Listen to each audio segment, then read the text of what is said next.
हम लोग बात कर रहे थे सिलेबस पर यूपीएससी के, और हम लोगों ने पेपर 1 यानी लीगेसी, पेपर 2 यानी लीगैलिटी पर बात कर चुके हैं। आज हम लोग देखेंगे पेपर 3, और पेपर 3 में भी आज हम लोग सिर्फ फोकस करेंगे इकोनॉमिक पार्ट पर, यानी इंडियन इकोनॉमी पर। तो पहले तो देखेंगे कि पेपर 3 में क्या क्या है और क्यों पेपर 3, मतलब हमें उसका नेचर क्या है और उसे हमें कैसे पढ़ना चाहिए, यानी कि उसका अप्रोच क्या होना चाहिए और किस तरीके से आप उसे इंटीग्रेट करिए, क्योंकि ये एक अपने आप में एक ऐसा सब पेपर है जिसमें आपको इंटीग्रेट करके पढ़ना ही होगा, है ना। किन किन सब्जेक्ट्स का इंटीग्रेशन करना है या सारे सब्जेक्ट्स जो इसमें दिए हुए हैं क्यों एक साथ दिए हुए हैं, पहले तो हम लोग इसी पर बात करेंगे, ठीक है ना। तो अगर आप देखिए तो यहां पर हम लोग इसका माइक्रो एनालिसिस कर रहे हैं, हम आपको पता भी होगा, और मैं आपसे सिर्फ इतना ही उम्मीद करूंगा कि अगर आप वाकई में सीरियस हैं इस पेपर की, इस एग्जाम की तैयारी करने के लिए, तो प्लीज सबसे पहले सिलेबस को एनालाइज करिए। एक होता है देखना सिलेबस, एक होता है सिलेबस को पढ़ना, एक होता है सिलेबस को समझना, और अगर आप, मतलब सबसे बेस्ट तो आपके लिए होगा कि अगर आप सिलेबस को लिख लीजिए या कहीं पर जो है चीज़ों को पेस्ट कर लीजिए जहाँ पर भी आप पढ़ाई कर रहे हो, क्योंकि ये बहुत ही इंपॉर्टेंट टॉपिक है ये। सिलेबस ही पहला टॉपिक है, मैं आपको बता रहा हूँ, क्योंकि उसके बाद ही आपको पता होता है कि मुझे कहाँ से शुरू करना है और कहाँ पर ख़त्म करना है। सबसे बड़ी प्रॉब्लम हम लोगों की यही है कि हम लोगों को यही नहीं पता होता कि कहाँ से शुरू करना है और कहाँ से कहाँ पर ख़त्म करना है सिलेबस को अपने। तो अगर आप कोचिंग के भरोसे ना रहकर, कोचिंग ऑब्वियस सी बात है कि कोचिंग आपको सिलेबस कराती है, वो एक अलग बात है, बट आपको पता होगा कि अच्छा ये सिलेबस में है, तो कोचिंग ने जो करा दिया, बाकी आपने खुद कर लिया, है ना। तो इसलिए मैं हमेशा कहता हूं कि सबसे पहला काम होता है सिलेबस को पढ़ना किसी भी एग्जाम का, और यूपीएससी के लिए तो खास तौर से। चलिए स्टार्ट करते हैं। तो अगर आप यहां पर देखिए तो क्यों इंपॉर्टेंट है ये? इंपॉर्टेंट है क्योंकि ऑब्वियसली बात है कि यूपीएससी मेंस का जो पेपर 3 होता है वो 250, पेपर 3 यानी जीएस का पेपर 3, वो 250 नंबर का होता है, ये तो सबको पता ही होगा। इसमें स्टैटिक पोर्शन भी है और करंट पोर्शन भी है, दोनों को इंटीग्रेट करना होगा। आप देखते होंगे आपको अगर न्यूज मिल रही है तो उसमें 40% न्यूज तो आपको इसी की मिलेगी, पेपर 3 की, है ना, जिसमें कि साइंस। अब देखिए मैं आपको बताता हूँ, अभी इस पर आ रहे हैं अभी, इसलिए मैंने इस बात को रोक दिया था। लाइक पहला क्या है, यहां पर आपको एनालिटिकल होना होगा। एनालिटिकल का मतलब होता है कि पहले आपके पास कोई डाटा हो, उसको आप एनालाइज करिए और उसके बाद कोई प्रॉब्लम सॉल्व करिए। एनालिटिकल का मतलब ये होता है, अगर आपका माइंड एनालिटिकल है, इट मींस कि आप प्रॉब्लम सॉल्विंग पर्सन हो, है ना।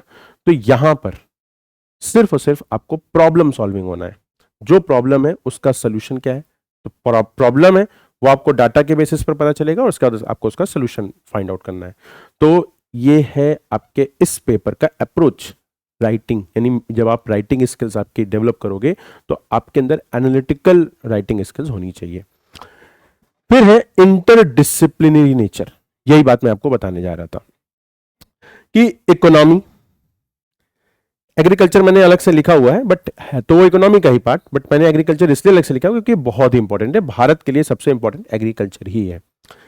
तो यहां पर अगर आप इंटीग्रेशन देखोगे तो इकोनॉमी, पहले तुम लोगों को इंटीग्रेशन किसका किसका समझना है, इकोनॉमी का प्लस साइंस, टेक और इन्वायरमेंट इकोलॉजी। हम में से कई लोग इस बात को जानते भी हैं और पढ़ते भी हैं, और टीचर्स भी आपको वही मिलेंगे, लाइक जो ज्योग्राफी पढ़ाता है वही पढ़ाता है इन्वायरमेंट इकोलॉजी भी, है ना। लेकिन अगर आप देखिए तो आपको पेपर 1 में ज्योग्राफी देखने को मिलेगी और पेपर 3 में देखने को मिलता है इन्वायरमेंट इकोलॉजी। अगर दोनों इतना ही एक साथ रिलेट करता है तो दोनों को एक साथ क्यों नहीं दिया हुआ है, पेपर 1 में ही क्यों नहीं दिया हुआ है? पेपर 1 में ज्योग्राफी है, वर्ल्ड ज्योग्राफी, इंडियन ज्योग्राफी वगैरह वगैरह, लेकिन इन्वायरमेंट इकोलॉजी जिसको कहा जाता है कि नेचर इसका ज्योग्राफी के साथ मैच करता है, लेकिन ये आपको पढ़ना होता है पेपर 3 में। क्यों, ये मैं भी आपको बताऊंगा। पहले देखते हैं लेकिन कि इंडियन इकोनॉमी के साथ हमें साइंस एंड टेक्नोलॉजी क्यों पढ़ाया जाता है या एग्जाम में क्यों आता है। तो अगर आप पेपर 3 की तैयारी करिए तो आप लोग इस बात को ध्यान दीजिएगा कि इंडियन इकोनॉमी पढ़ने के तुरंत बाद आपको साइंस एंड टेक्नोलॉजी पढ़ लेना चाहिए। क्यों और क्यों ऐसा है आप समझिएगा।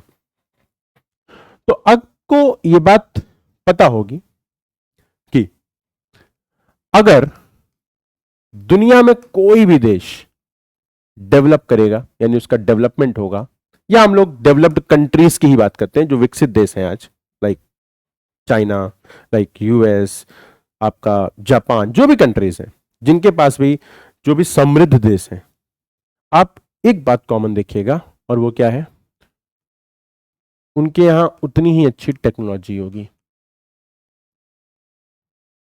है ना।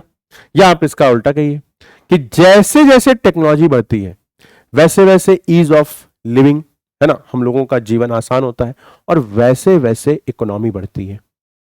तो इकोनॉमी बढ़ाने में टेक्नोलॉजी का बहुत बड़ा यूज है।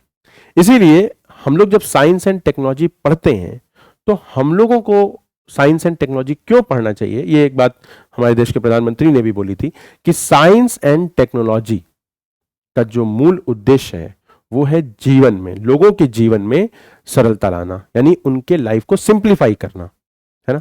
अब वो सिंप्लीफाई इकोनॉमिक बेसिस पर हो या सोशल बेसिस पर हो। तो सोशियो इकोनॉमिक डेवलपमेंट के लिए सबसे जरूरी क्या है, टेक्नोलॉजी। आप देख लीजिए हमारा जीवन आसान हुआ है या नहीं। हम लोग अब मैक्सिमम काम ऑनलाइन करते हैं तो टेक्नोलॉजी का ही तो यूज है ना। तो कहने का मतलब यह है कि जैसे जैसे टेक्नोलॉजिकल डेवलपमेंट होगी वैसे वैसे इकोनॉमिक डेवलपमेंट आसान होने लगेगी और तेजी से होगी, और जैसे जैसे इकोनॉमिक डेवलपमेंट होगी वैसे वैसे आपके पास पैसे आएंगे और आप बड़े बड़े टेक्नोलॉजिकल जो है आप इन्वेंशंस भी करते हैं। लाइक अगर हम लोग देखें तो हम लोग अब सेमीकंडक्टर्स पर बात कर रहे हैं, है ना। तो सेमीकंडक्टर्स पर हम लोग क्यों बात कर पा रहे हैं, क्योंकि आज हम सक्षम हैं उसके लिए प्लांट लगाने के लिए, उसके लिए फैक्ट्रीज लगाने के लिए, उसके लिए हम लोग आज सक्षम है उसके रिसर्च करने के लिए जितने भी इन्वेस्टमेंट चाहिए होते हैं। तो जैसे जैसे आप डेवलप हुए वैसे वैसे आप क्या करोगे, टेक्नोलॉजिकल डेवलपमेंट करोगे, और जैसे जैसे टेक्नोलॉजिकल डेवलपमेंट करोगे वैसे वैसे इकोनॉमिक डेवलपमेंट और आसान हो जाएगा आपके लिए। तो ये दोनों एक दूसरे का कॉम्प्लीमेंट्री है। Economic development is directly proportional to the technology, और आप इसको कहिए technology is directly proportional to the economic development. इसीलिए इंडियन इकोनॉमी पढ़ने के तुरंत बाद आपको क्या पढ़ना चाहिए, साइंस एंड टेक्नोलॉजी। इसका सिलेबस मैं आपको बताऊंगा, बट अभी के लिए आप इतना समझिएगा कि दोनों ही एक दूसरे के पूरक है, इसीलिए साथ में दिया है। अब बात आती है कि इकोनॉमिक डेवलपमेंट के साथ, यानी इस थर्ड पेपर में आपको इकोलॉजी एंड एनवायरनमेंट क्यों दिया हुआ है, ये भी तो इंपॉर्टेंट बात है।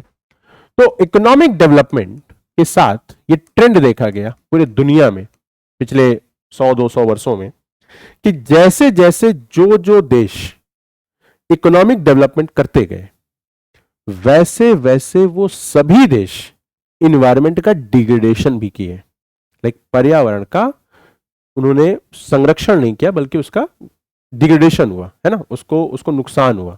तो जैसे जैसे इकोनॉमिक डेवलपमेंट होता गया वैसे वैसे ये ट्रेंड देखा गया दुनिया के, चाहे वेस्टर्न कंट्रीज, यूएस लीजिए, आप यूरोपियन कंट्रीज को लीजिए, जो भी लीजिए, उन सब ने सबसे ज्यादा आपके पर्यावरण का दोहन किया है ना। ये बात हम लोग सुनते भी हैं, आप लोगों ने अगर पढ़ा होगा क्लाइमेट चेंज, तो क्लाइमेट चेंज के लिए भी सबसे ज्यादा रिस्पॉन्सिबल कौन माने जाते हैं, वेस्टर्न कंट्रीज मानी जाती हैं। UNFCCC के बारे में अगर आपने पढ़ा होगा तो आप इसको जान रहे होंगे। तो कहने का मतलब क्या है कि ये ट्रेंड है कि अगर इकोनॉमिक डेवलपमेंट होगा तो इन्वायरमेंट का डिग्रेडेशन होगा, और ऑब्वियस सी बात है, आप कॉमन सेंस लगाइएगा। तो आपको पता होना चाहिए कि अगर सड़कें बनेंगी तो पेड़ कटेंगे, अगर फैक्ट्रीज लगेंगी तो पोल्यूशन होगा, अगर गाड़ियां, अगर इकोनॉमिक डेवलपमेंट होगा, लोगों के पास पैसा आएगा, लोग और अधिक गाड़ियां खरीदेंगे और अधिक पेट्रोल यूज करेंगे और अधिक पोल्यूशन होगा। तो ये सारी चीजें कहीं ना कहीं ये हमें बताती हैं कि जैसे जैसे आप इकोनॉमिक डेवलपमेंट करते हो वैसे वैसे इन्वायरमेंट का क्या होता है, डिग्रेडेशन होता है। तो यूपीएससी आपसे एक्सपेक्ट करता है कि अगर आप इकोनॉमिक डेवलपमेंट के बारे में सोच रहे हो, आप किसी भी चीज के प्रोजेक्ट को बनाने में आपका हाथ है, तो आपके दिमाग में ये जरूर होना चाहिए कि अगर सड़क बन रही है तो पेड़ कटेंगे, है ना। तो आपके अंदर ये सेंस होना चाहिए कि हम कोशिश करें कि इकोनॉमिक डेवलपमेंट हो तो साथ ही साथ इन्वायरमेंट का डिग्रेडेशन कम कर सकें। आप इन्वायरमेंट के डिग्रेडेशन को यानी कि पर्यावरण के क्षरण को कम ही कर सकते हो। और आप ऐसा नहीं है कि आप कह दोगे कि नहीं हम लोग डेवलपमेंट भी करेंगे और आप इन्वायरमेंटल डेवलपमेंट भी होगा, नहीं, ऐसा होगा नहीं। अगर इकोनॉमिक डेवलपमेंट होगा तो इन्वायरमेंट को नुकसान होगा, ये बिल्कुल सच बात है। लेकिन हम लोग को कोशिश क्या करनी है कि इन्वायरमेंट के डिग्रेडेशन को कम किया जा सके। लाइक अगर आपसे कोई क्वेश्चन पूछे कि व्हाट इज इंपॉर्टेंट, इकोनॉमी और इन्वायरमेंट, तो आप कहोगे इकोनॉमी, ठीक है। ये मतलब मैं बात बोल रहा हूं, कुछ लोग को ये बात विवादित लगेगी, बट ये रियलिटी है। हमें सबसे पहले हमारे आर्थिक विकास पर जोर देना होगा। हमें एनवायरमेंट के डिग्रेडेशन को रोकना है, लेकिन एनवायरमेंट के डिग्रेडेशन ना हो इस कारण से हम डेवलपमेंट ना करें, लोगों का जीवन आसान ना बनाएं, लोगों तक पैसे ना पहुंचाएं। पैसे ना पहुंचाएं मतलब उनके तक उनको अपॉर्चुनिटीज ही ना दें, ये गलत है। तो ये हम लोगों को फोकस किस पर करना है, इकोनॉमी पर, साथ ही साथ ध्यान देना है कि इन्वायरमेंट का डिग्रेडेशन कम हो। या आप लोग अगर करंट में इस न्यूज़ को सुन भी रहे होंगे तो अंडमान एंड निकोबार प्रोजेक्ट जो है वो इसका परफेक्ट एग्जांपल है, इकोनॉमी वर्सेस इन्वायरमेंट, है ना। तो जरूरी क्या है हमारे लिए जरूरी है उस जगह की स्ट्रैटेजिकल लोकेशन। वो जो अंडमान एंड निकोबार है, मलक्का स्टेट को अगर वो ब्लॉक कर देगा वहां से आने वाले, तो वो हमारे लिए इंपॉर्टेंट है रेदर देन इन्वायरमेंट।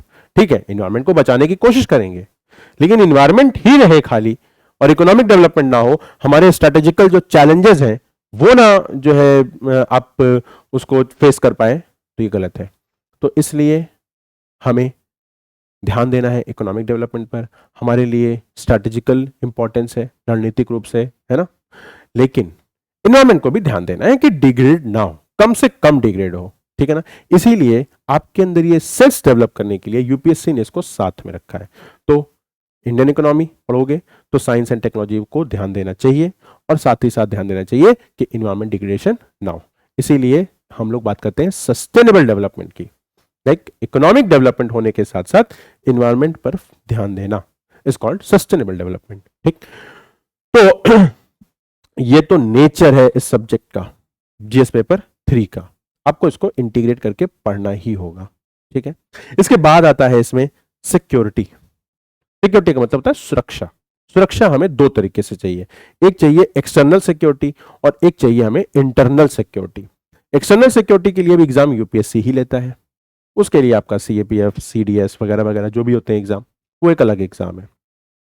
लेकिन आप as an IPS officer, as an IAS officer, as an IRS officer, आपका काम क्या है, देश के अंदर आंतरिक सुरक्षा को मेंटेन रखना। क्यों ऐसा? इसलिए कि आप कितना भी डेवलपमेंट कर लीजिए, आप कितने भी टेक्नोलॉजिकल डेवलप हो जाइए, बहुत डेवलप हैं आप कितना भी इन्वायरमेंटल डिग्रेडेशन को रोक दीजिए, बहुत बढ़िया सब कुछ चल रहा है, लेकिन अगर आप अपने देश की सुरक्षा नहीं कर सकते हैं तो वो देश एक केक की तरह होता है, कोई भी आएगा और कट करके ले जाएगा।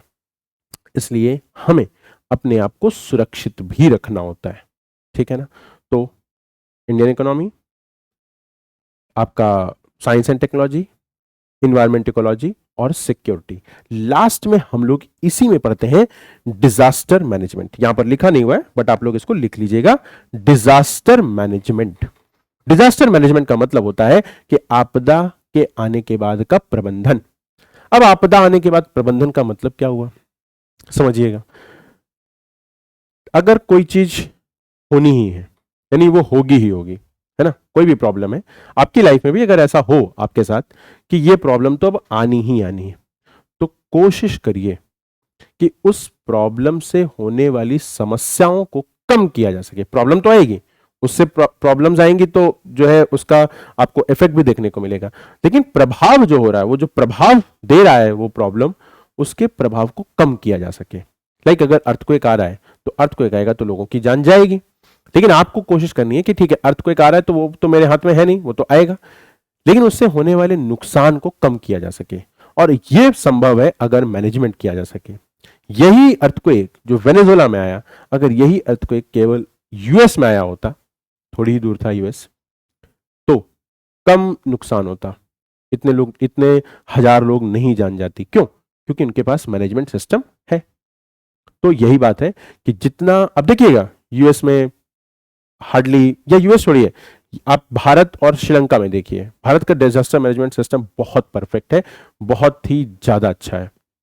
ऐसे में अगर साइक्लोन आता है तो हमारे यहां शायद 1 या 2 जान जाए साइक्लोन के कारण, लेकिन अगर वही साइक्लोन आ जाए श्रीलंका में तो लगभग 100-200 लोग तो नॉर्मली चले जाएंगे। क्यों? क्योंकि उनके यहाँ मैनेजमेंट सिस्टम अभी नहीं है। क्यों? क्योंकि वो डेवलप नहीं है। हम लोग इस चीज को डेवलप कर चुके हैं। तो कहने का मतलब है कि आपको यहीं पर डिजास्टर मैनेजमेंट भी पढ़ लेना चाहिए, क्योंकि ये भी एक आपदा से सुरक्षा, आपको सुरक्षित रखने का एक तरीका है।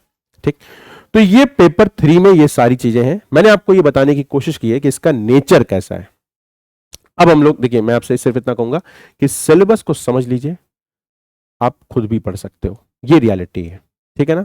वो अलग बात है कि आप कोचिंग करते हो, मेंटरशिप लेते हो, तो चीजें आसान हो जाती हैं, है ना?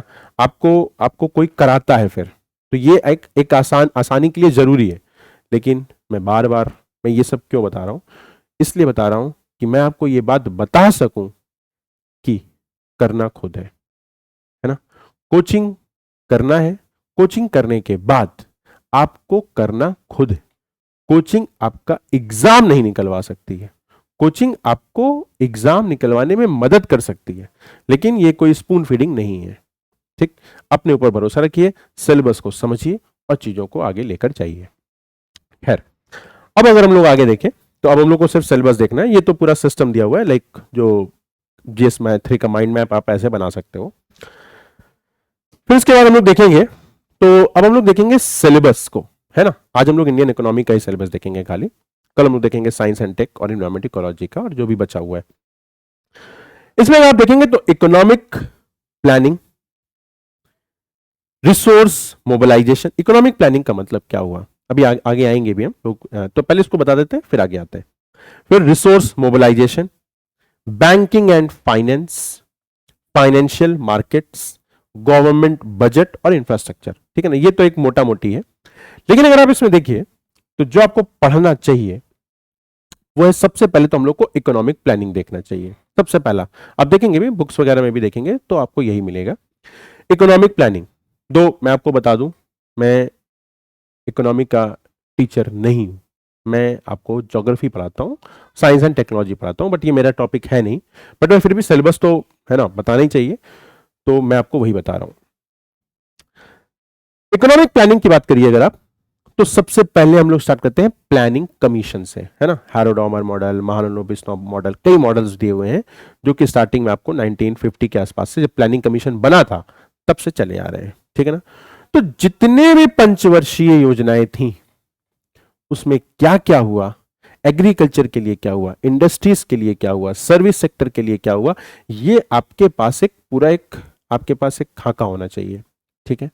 तो आपको 1950 से लेकर 2015 तक, जब तक नीति आयोग नहीं बना था, तब तक जितने भी पंचवर्षीय योजनाएं थीं उनमें क्या क्या इंपॉर्टेंट चीज हुई है उसके बारे में आपको 10-10, 15-15 लाइन पता होना चाहिए। ठीक है ना? ऐसा नहीं है कि पूरा 10-10 पेज, नहीं, थोड़ा एक एक पेज आपको चीजें आपको पता हो कि अच्छा इसमें ये हुआ था, इसमें ये हुआ था, एक ओवरव्यू होना चाहिए आपके पास। ठीक है? तो ये तो रही बात प्लानिंग कमीशन की। उसके बाद आता है फिर नीति आयोग। नीति आयोग बहुत ही बेहतरीन संस्था है। नीति आयोग की वेबसाइट पर जाइएगा, आपकी आधी समस्या पढ़ाई की वहीं सॉल्व हो जाएगी। ठीक है ना? आपको इंटरेस्ट आएगा उसकी वेबसाइट देखने में, तो जरूर देखिएगा नीति आयोग की वेबसाइट। नीति आयोग क्या कर रहा है, उसका करने का तरीका क्या है, उसके मेंबर्स कौन से हैं, ये सारी चीजें आपको पता होनी चाहिए। फिर उसके बाद अब देखिए, इसमें यहीं पर बात आती है, दो टर्म्स यूज होते हैं, कोऑपरेटिव फेडरलिज्म और कॉम्पिटिटिव फेडरलिज्म। मुझे नहीं पता कि इसे पेपर 3 में पढ़ाना चाहिए, पेपर 2 में पढ़ाना चाहिए, बट ये प्लानिंग कमीशन और नीति आयोग का मेन जो सोल है वो यही है, कॉम्पिटिटिव फेडरलिज्म और कोऑपरेटिव फेडरलिज्म। कहने का मतलब है कि अगर आप कोऑपरेटिव फेडरलिज्म की बात करिए तो यहां पर हम लोगों को मिलकर देश की क्या करनी है, देश का विकास करना है। तो मिलकर करना है यानी कि राज्य और केंद्र सरकार मिलकर करें, दो राज्य मिलकर करें, इंटरस्टेट काउंसिल है ना, मेरे ख्याल से आपका 268 आर्टिकल, मुझे ध्यान नहीं आ रहा है पर आप उसको देख लीजिएगा, इंटरस्टेट काउंसिल जिसमें था आपका फाइनेंस कमीशन आर्टिकल 280 है, 7th शेड्यूल आपका है ना जो था सेंटर और स्टेट का जो लिस्ट डिवीजन है वो। तो ये सारी चीजें क्या है, यहां पर हमें मिलकर देश का विकास करना है। तो वो काम नीति आयोग एक अम्ब्रेला एक ऑफिस है जहां पर जो है सेंट्रल गवर्नमेंट भी जाती है और स्टेट गवर्नमेंट्स भी जाती हैं। तो वहां पर मिलकर हमें देश का विकास करना है ना। तो कोऑपरेटिव फेडरलिज्म इसका सोल है। और फिर दिया हुआ है कॉम्पिटिटिव फेडरलिज्म, यानी कहीं ना कहीं देश के सभी राज्यों में आपस में एक कंपटीशन भी होना चाहिए, है ना, हेल्दी कंपटीशन होना चाहिए। तो हेल्दी कंपटीशन कैसे होता है, लाइक अगर एसडीजीज दिए हुए हैं, सस्टेनेबल डेवलपमेंट गोल्स दिए हुए हैं, 17 एसडीजीज हैं, तो उन 17 एसडीजीज में कौन सा राज्य अच्छा काम कर रहा है, ये बात रैंकिंग के थ्रू आनी चाहिए। कौन सा राज्य स्वच्छता में अच्छा काम कर रहा है, कौन सा राज्य हेल्थ इंफ्रास्ट्रक्चर में अच्छा कर रहा है, कौन सा राज्य एजुकेशन इंफ्रास्ट्रक्चर में अच्छा काम कर रहा है। तो ये एक होना चाहिए, है ना, ये कॉम्पिटिटिव फेडरलिज्म है, ये एक हेल्दी कॉम्पिटिशन है देश के अंदर ही, तभी तो मोटिवेशन मिलेगा आगे बढ़ने का। ठीक, फिर आती है बात एस्पिरेशनल डिस्ट्रिक्ट प्रोग्राम। जितना मुझे याद आ रहा है इस समय 112 एस्पिरेशनल डिस्ट्रिक्ट प्रोग्राम्स हैं, है ना। तो aspirational district 112 aspirational district programmes का मतलब 112 डिस्ट्रिक्ट्स हैं जिसमें ये प्रोग्राम चल रहा है। इसको देख लीजिएगा आप लोग एक बार, कितने डिस्ट्रिक्ट्स हैं। आपको ये भी देख लेना चाहिए कि आपके स्टेट में कौन सा है, अगर आप स्टेट पीसेस भी देते हो तो एस्पिरेशनल डिस्ट्रिक्ट प्रोग्राम का मतलब है कि हेल्थ में, एजुकेशन में है, बेसिक इंफ्रास्ट्रक्चर में है, फाइनेंस में है, स्किल में है, इन सब के लिए देश के सबसे पिछड़े कौन से 100 राज्य, पहले स्टार्टिंग में 100 इसमें स्टेट्स लिए गए थे, सॉरी 100 डिस्ट्रिक्ट्स लिए गए थे, बाद में इसको बढ़ा दिया गया होगा, शायद 112 है इस समय। तो देश के सबसे पिछड़े जिलों को हम लोगों को स्पेशल फोकस करना चाहिए, और यह काम करता है नीति आयोग ही। नीति आयोग रिपोर्ट बनाता है कि कहां पर क्या कमी है, और उसके बाद वो स्टेट को कन्वे करता है, उसके साथ मिलकर काम करता है, जिससे उन राज्यों की स्थितियों को सुधारा जा सके। ठीक है ना, जैसे यूपी में है फतेहपुर, तो फतेहपुर अगर यूपी में है तो वो डिस्ट्रिक्ट एस्पिरेशनल डिस्ट्रिक्ट प्रोग्राम के तहत आता है। तो वहां पर जो भी बैकवर्डनेस है उसको दूर करने के लिए एजुकेशन में लिटरेसी रेट बढ़ाना है, हेल्थ इंफ्रास्ट्रक्चर तो मेडिकल कॉलेज बनाना है, तो ये सारी चीजों पर ध्यान देना है। ठीक है ना, तो ये आपको एक साथ पढ़ लेना चाहिए इकोनॉमिक प्लानिंग में। देखिए यहां पर मैंने यहां पर बनाया भी हुआ है, शायद आपको दिख रहा हो, छोटा ही, लेकिन मैं बोल दे रहा हूं। प्लानिंग कमीशन था पहले, अब हमारे यहां नीति आयोग है। अब ये आप पढ़िएगा और उसके तुरंत बाद आप पढ़िएगा एसडीजी, सस्टेनेबल डेवलपमेंट गोल, है ना, जो कि आप लोग पढ़ते हो इन्वायरमेंट इकोलॉजी में, इकोनॉमी में भी पढ़ते हो, लेकिन वहां पर आप एसडीजीज पढ़िएगा। और फिर देखिएगा भारत का 2047 का विजन क्या है, विजन 2047। ठीक है ना, हो सके तो आपको एक बुक है अब्दुल कलाम जी की, उसको भी पढ़ लेना चाहिए। ठीक है, इस पर तो ये तो बात हो गई आपके इकोनॉमिक प्लानिंग की।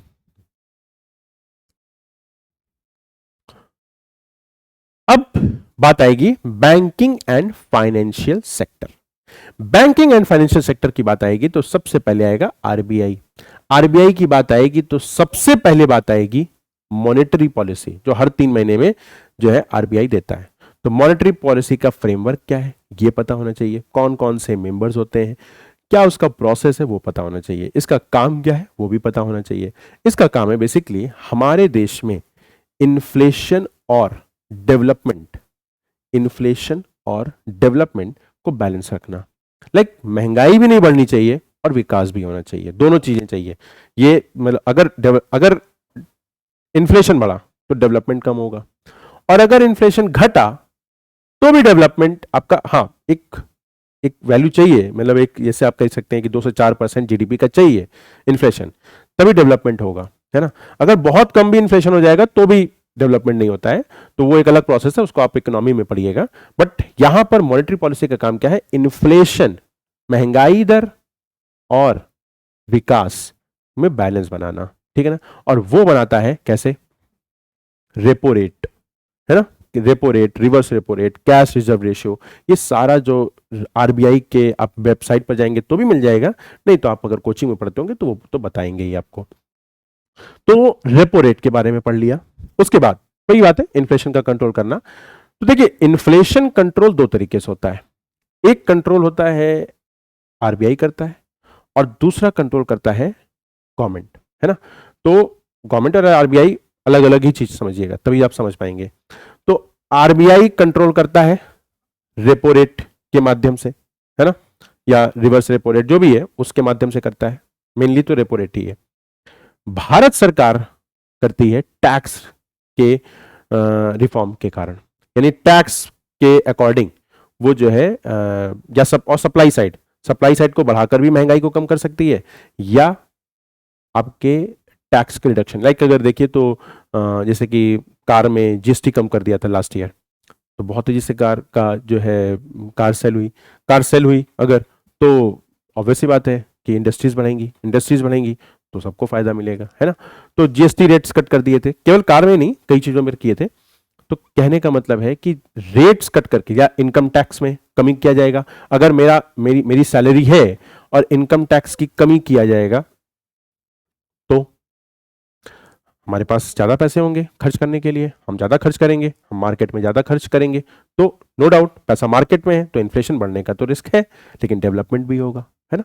तो ये आप पूरा इसको आप साथ में पढ़िएगा कि गवर्नमेंट रिफॉर्म्स, गवर्नमेंट के कौन कौन से स्ट्रैटेजीज हैं और आरबीआई की कौन कौन से स्ट्रैटेजीज हैं आरबीआई आपके इन्फ्लेशन को कंट्रोल करने में। तो जब आप इसको साथ में पढ़ोगे तो आपको ज्यादा आसानी से समझ में आ जाएगा। फिर एनपीए क्या है? Non performing assets. Non performing assets का मतलब होता है लाइक आपके जो एनपीएज हैं, जैसे कि कुछ किसी ने लोन लिया है ना, और उस लोन को वो उसका इंटरेस्ट भी नहीं दे पा रहा है, ना वो जो मूलधन है वो दे पा रहा है, तो उसे हम लोग क्या कहते हैं? Non performing assets. ठीक, उसको रिकवर करने का तरीका फिर अलग होता है। ठीक, तो एनपीए भी आपको पता होना चाहिए, कितना कितना करोड़, कितने लाख करोड़ का एनपीए है या क्या है, किस बैंक में ज्यादा है, ये आप पढ़ लीजिएगा एक बार। देखिए, ये सारी चीजें आपको मैं बताऊं सबसे आसानी से मिलती है इकोनॉमिक सर्वे में, है ना। अगर आप इकोनॉमिक सर्वे पढ़ोगे तो आपको ये सारी चीजें बहुत ही आसानी से डाटा सहित मिल जाती है। फिर आईबीसी का मतलब है इंसॉल्वेंसी एंड बैंक्रप्सी कोड, है ना। ये भी इसी का प्रोसेस है कि किस तरीके से रिस्ट्रक्चर करना चाहिए ताकि लोन वापस फिर से जो लोन का रीपेमेंट है वो हो सके, तो वो एक इंसॉल्वेंसी एंड बैंक्रप्सी कोड है, वो भी पढ़िएगा आप लोग। और इसका एक रिजोल्यूशन फ्रेमवर्क है, कैसे रिजोल्यूशन करना है, यानी कि कैसे किस प्रोसेस के तहत हम लोग लोन को वापस से रिकवर कर सके, उसका एक तरीका बताया हुआ है यहां पर। फिर बात आती है, आपको पता है हम लोगों के यहाँ फाइनेंशियल इंक्लूजन आया जनधन के बाद, यानी कि देश में हर व्यक्ति का अकाउंट खोला गया, है ना। सबसे पहला काम 2015 में यही किया गया था कि सबका अकाउंट खोला गया, जिसका भी अकाउंट देश में नहीं है उसका अकाउंट खोला गया, है ना, 2 से 3 महीने के अंदर। उससे फायदा क्या हुआ? फिर यूपीआई यूज होने लगा, लोगों के घर में डायरेक्ट बैंक ट्रांसफर, यानी कि जिसको भी सब्सिडी देनी है, पहले उसके पास बैंक अकाउंट था ही नहीं, तो जब बैंक अकाउंट था ही नहीं तो उसको सब्सिडी मिलेगी कहां से, है ना। तो वही बात है कि सब्सिडी तब मिलती थी गवर्नमेंट की, तो 100 रुपए आता था, मिलता था 1 रुपए। आज के टाइम पर डीबीटी चल रही है, डायरेक्ट बैंक ट्रांसफर, इस कारण सीधे बैंक में जाता है पैसा, जो भी सब्सिडी का है, चाहे वो आपका एलपीजी का हो, चाहे वो आपका घर का हो, या जो भी हो, तो वो डायरेक्ट आपके अकाउंट में जा रहा है। ठीक, कोई भी अब बीच में है ही नहीं। फिर वही बात है, इससे आप फाइनेंशियल इंक्लूजन करते हो। तो फाइनेंशियल इंक्लूजन किस तरीके से किया जाता है, ये एक अलग टॉपिक है आपके लिए, है ना। अभी इस पर मत ध्यान दीजिएगा, ये तो मैंने ऐसे ही फोटो लगाई है, मेन इसी पर ध्यान दीजिएगा। अब इधर देखिएगा, तो आपका गवर्नमेंट का बजट, है ना, बजट को हम लोग अलग से पढ़ते ही हैं, है ना। अभी फरवरी में जो है बजट आया भी था, अगले साल भी आएगा, हर वर्ष आता है। तो इसका कॉन्सेप्ट क्या है, इसकी डेफिनेशंस क्या है, इसके की पॉइंट्स क्या है, ये तो मैंने आपको सिर्फ थोड़ा सा बताया है, बट आपको ओवरऑल उसको अलग से पढ़ना होगा, जिसमें सबसे इंपॉर्टेंट होता है रेवेन्यू बजट, यानी डे टू डे इनकम कितनी है सरकार की, खर्च कितना है, ये सारी चीजों को देखना होता है, ठीक है ना। टैक्स, नॉन टैक्स रेवेन्यू क्या होते हैं, किसमें कौन सा पार्ट आता है, ये सारी चीजें देखनी होगी आपको। फिर आपका कैपिटल बजट क्या है? कैपिटल बजट होता है लॉन्ग टर्म, यानी एसेट और लाइबिलिटी क्या है ना, कैपिटल है, तो capital budget, long term assets and liabilities. ठीक, capital receipts, capital expenditure on infra. अब इसको आप लोग देख लीजिएगा, मैं पढ़ाने को तो मैं बता सकता हूं यहां पर अभी, बट फिर वही बात है, वीडियो लंबा हो जाएगा, फिर आप लोग बोर हो गए। देखिए मैं जान रहा हूं पता नहीं कितने लोग अब तक में स्किप कर चुके होंगे, और बहुत मुश्किल काम है पढ़ाई करना, सबसे टफ काम है, सबसे टफ काम है पढ़ाई करना। बिल्कुल उस चीज पर फोकस रहना, है ना, ये आसान चीज है नहीं, लेकिन ये आसान नहीं है, इसीलिए तो कम लोगों का होता है एग्जाम में। अगर इतना ही आसान हो तो सभी लोगों का नहीं हो जाए। तो ये बहुत ही जो है आपकी कंसिस्टेंसी, आपके जो आप कह सकते हो ना कि लगातार बैठने की जो क्षमता होती है, वो भी एक बहुत इंपॉर्टेंट, आपकी स्टेमिना, है ना, आपकी कैपेसिटी कितनी है, ये सारी चीजें आपका चेक होता है इसी एग्जाम से, इसीलिए इतना सिलेबस, वाइड सिलेबस है। ठीक, फिर फिजिकल डेफिसिट क्या है, प्राइमरी डेफिसिट क्या है, एफआरबीएम एक्ट क्या है, physical responsibility and budget management act 2003 में आया था कि इन्फ्लेशन जीडीपी के 2 से 4% के बीच में ही होना चाहिए, ऐसा कुछ था एफआरबीएम एक्ट में। ठीक है ना, देख लीजिएगा इसको आप लोग। तो आपको यहां पर ये गवर्नमेंट का बजट का सिस्टम पढ़ना है, ठीक है ना। फिर इंफ्रास्ट्रक्चर, इंफ्रास्ट्रक्चर में अब ऑब्वियसली बात है, भारतमाला इस बार क्वेश्चन भी था, देख लीजिएगा यूपीएससी में, और मैंने पढ़ाया भी था, जो लोग पढ़े होंगे उन्हें ये बात पता होगी। तो Bharatmala national highway corridor network है, ठीक है ना, कैसे है वो आप, भारतमाला कह रहा हूं मैं, आया था क्वेश्चन सागरमाला पर, बट दोनों एक साथ ही पढ़ाया था, इसलिए मुझे ध्यान आ गया। तो Bharatmala, Sagarmala, port-led, coastal development है। फिर national rail plan, rail capacity को हमें 2030 तक कितना करना है, हम लोग अब तो जो है one railway one track, one rail one track पर चल रहे हैं, यानी कि पूरे देश को रेलवे के नेटवर्क से एक करने की कोशिश कर रहे हैं, और कर भी रहे हैं, है ना। जैसे आप देख रहे होंगे 2035-40 तक हम लोग बुलेट ट्रेन पर आ जाएंगे। तो ये सारी चीजें आपका टाइम बचाएंगी, टाइम बचाएगी, तो आपके पास आप कह सकते हो ना कि टाइम, देखिए मैं हमेशा कहता हूं टाइम इज, मैं नहीं कहता हूं, आप इसको सुनते भी होंगे, टाइम इज मनी।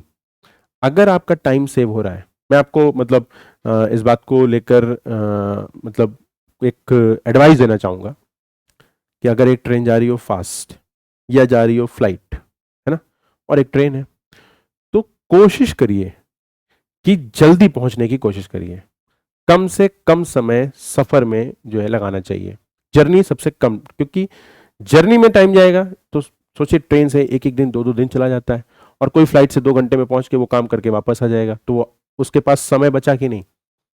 तो पैसे से ज्यादा जरूरी है समय, क्योंकि समय बचेगा तो पैसा भी आएगा, है ना।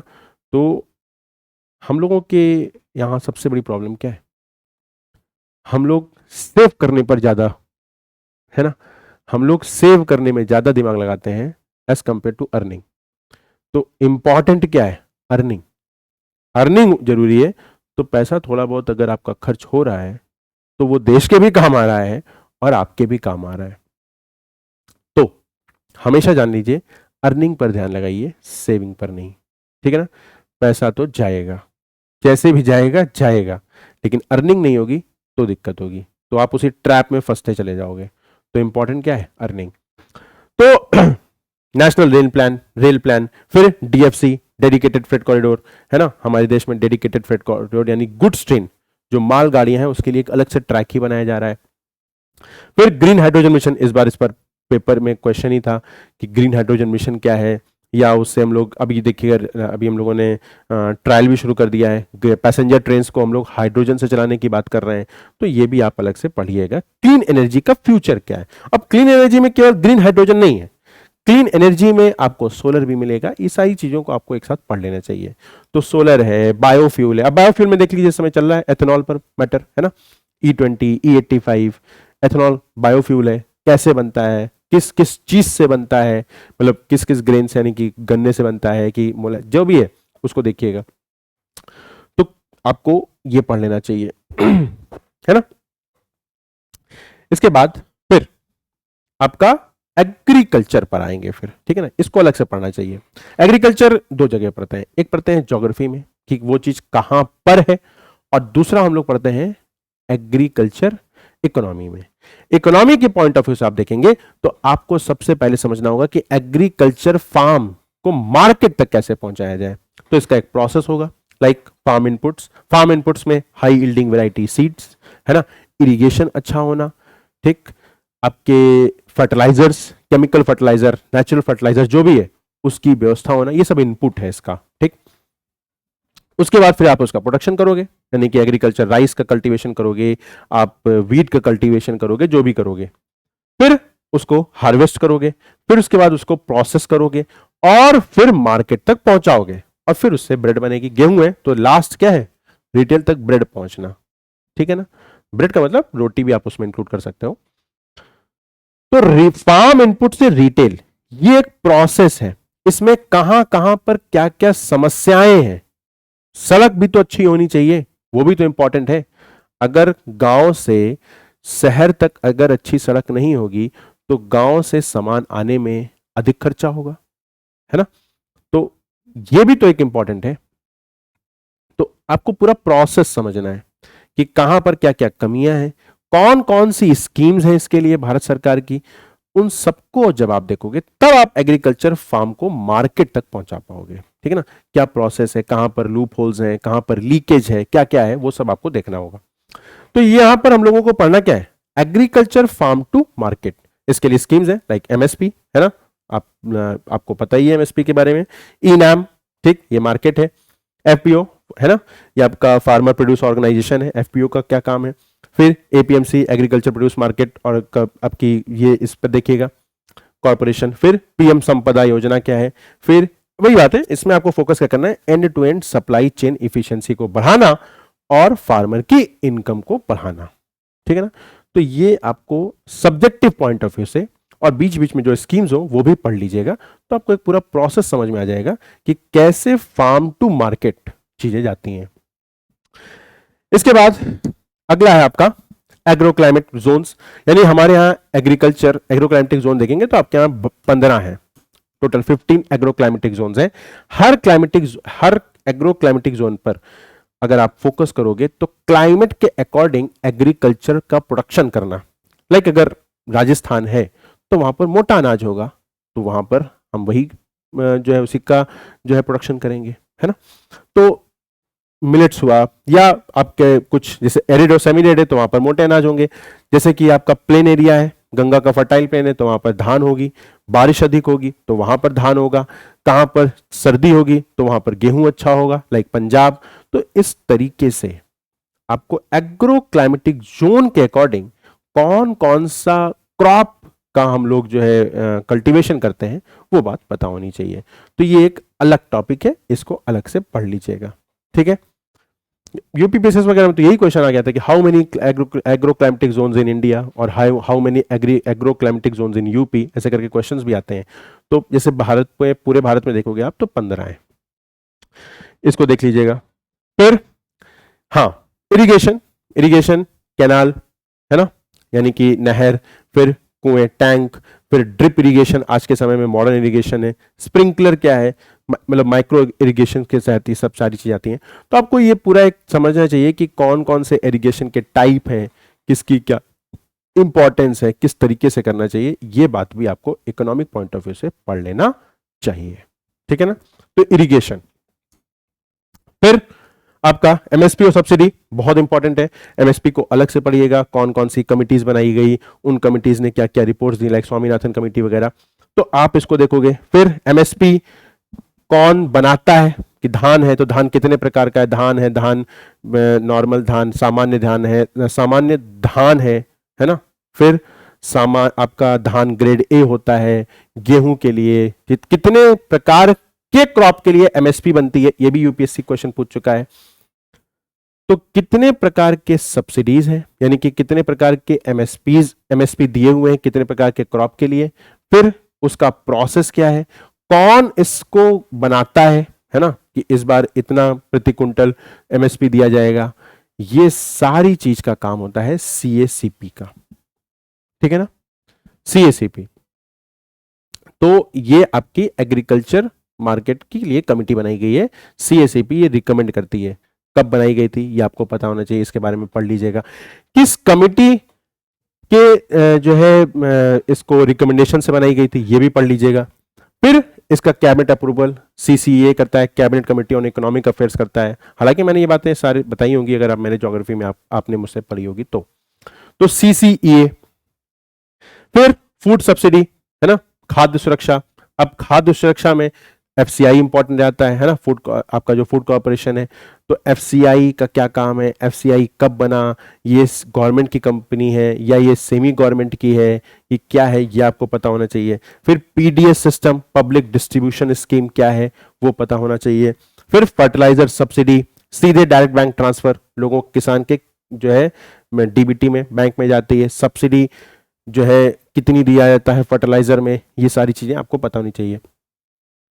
फिर पावर के लिए सब्सिडी दिया जाता है। तो ओवरऑल सब्सिडी के बारे में भी आपको पता होना चाहिए, एग्रीकल्चर से रिलेटेड। ठीक, तो ये सारी चीजें थी। और वही बात है, एग्रीकल्चर मार्केट का इकोसिस्टम क्या है हमारे यहाँ का, लाइक हमारे यहाँ APMC है ना, तो एग्रीकल्चर प्रोड्यूस मार्केट कॉर्पोरेशन, आप ऐसे करके इसका।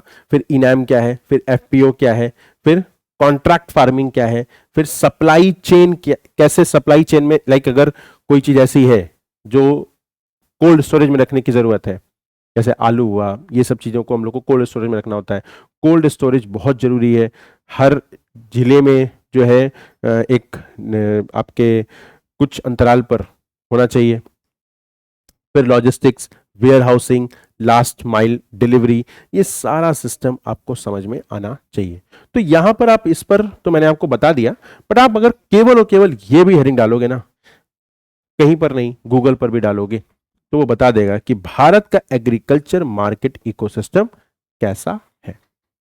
ठीक है, तो यहां पर हम लोग आज इकोनॉमी के पॉइंट ऑफ व्यू से देखें कि क्या क्या है। एग्रीकल्चर भी इसी में, और इकोनॉमी में इंडस्ट्रीज भी देखना होगा अलग से आपको, वो भी देखिएगा, सर्विस सेक्टर के लिए भी देखिएगा। बट मैंने यहां पर एग्रीकल्चर इसलिए खाली बताया है क्योंकि एग्रीकल्चर बहुत इंपॉर्टेंट है। ठीक है, तो इस तरीके से आप चीजों को कर सकते हो। ठीक है ना, आई होप आपको आज की क्लास का सिलेबस समझ में आया होगा। हम लोग मिलेंगे अब अगले उसमें साइंस एंड टेक्नोलॉजी और एनवायरमेंट इकोलॉजी के सिलेबस के साथ। Thank you.